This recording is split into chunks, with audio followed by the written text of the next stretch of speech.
Hello guys, welcome back to my YouTube channel. It's your favorite girl about Gifty. Please, if you're not yet subscribed to this channel, do me a favor and subscribe to this channel. And my viewers, please subscribe to this channel so that you can get notified anytime I post a new video. And to my returning subscribers, please, I love you all from the bottom of my heart. I love you. Continue to view me, subscribe, anything to get notification. Don't forget to comment, like or share. I love you. In today's video, we are coming to talk about my journey to Saudi Arabia and why I was sold. At that time, I was sold. I always say not me that I was sold, but my passport was sold to another agent. So we are moving on. I was there one day and I said I want to pay my family a visit because I was staying alone with my daughter. And I came to the family house and my sister told me there is an opportunity for traveling, so will you go? Then I said, sister, why are you asking me this? I will go. Then he said, okay, if you will go, just get yourself arrangements. I'll call your brother and tell him. And I said, okay. At that time, I was working as a hairdresser because so I was not finished serving my madam. I was in 2 years 9 months at that time, so it get to 3 months before I complete or serving my madam. So I came back to the work and I told my madam, and my madam said, okay, it's a good idea, she don't have any problem. Say okay. So in continuously, my brother told me that the agent who will take me to that place, they told me is Dubai. So he told me that the person will collect 3,000. And I said 3,000 including my passport. He said yes, including my passport.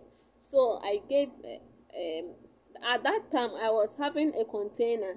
After I finished my serving my madam, I will use that container for my own, open for my own shop. So I sold that container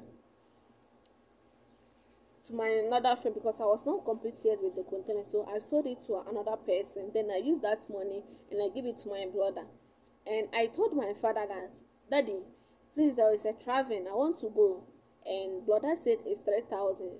I have get some of the payment, so I want you to help. And my father said, which country? Then I said, it's Dubai.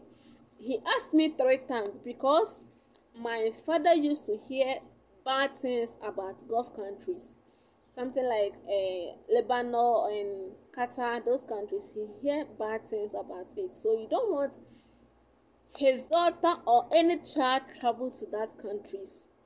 So I told him no, it's Dubai. So if it is Dubai, it's okay because everyone knows Dubai is free country. Dubai is good, nice. That's why he says okay. So we started processing everything. I get to the police head office. Then I hear that I'm going to Saudi. That time I came back home and asked my brother, you said it's Saudi, Dubai, but when I go to the police office, they say it's Saudi. He says no, they are deceiving me.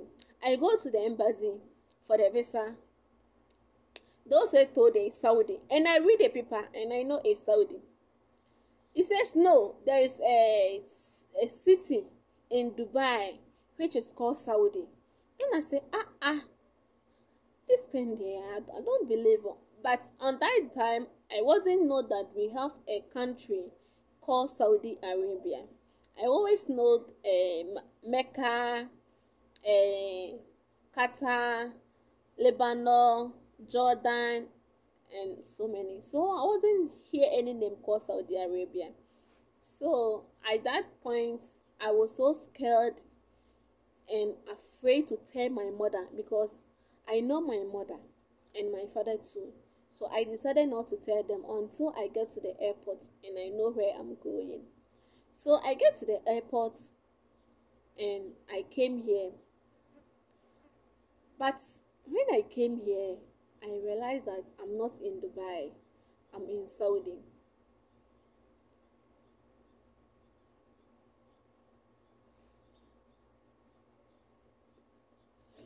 Because at that time it was painful that I have my own in 3 months time I'll be on my own work, and my brother have deceived me that I'm coming to do my work in here, which is Dubai, but I came here, it was Saudi Arabia.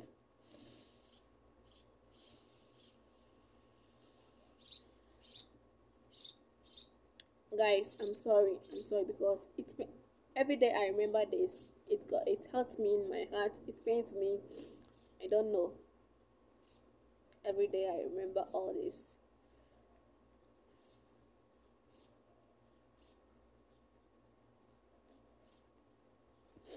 So I came here when I reached the airport, and that's my boss or my madam came and picked me to home.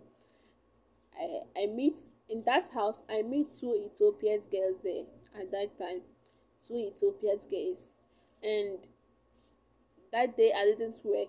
The next day, I asked madam, please, where is your shop? He says, which at that place, that madam know a little bit of English, so I always use my phone to record in English and I translate it in Arabic so that she can hear what I'm saying. And he said, which shop? She says, no, I do my everything at home. I'm a caterer. We cook a lot of food, Saudi food, a lot of things here. So you and that two Ethiopian girls will start teaching you how to cook the food and cleaning the house.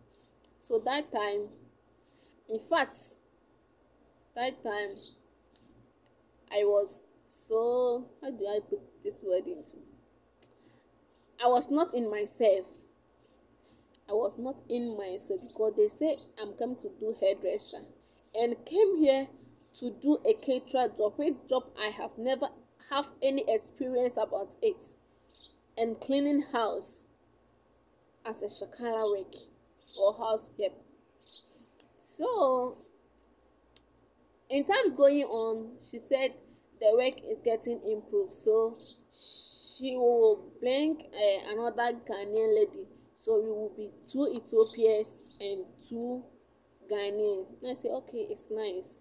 So that time he brought another girl, a Ghanaian girl, to me, and things moving forward, she also bring another Ghanaian girl, and we will be in 3 Ghanaian girls and 2 Ethiopians.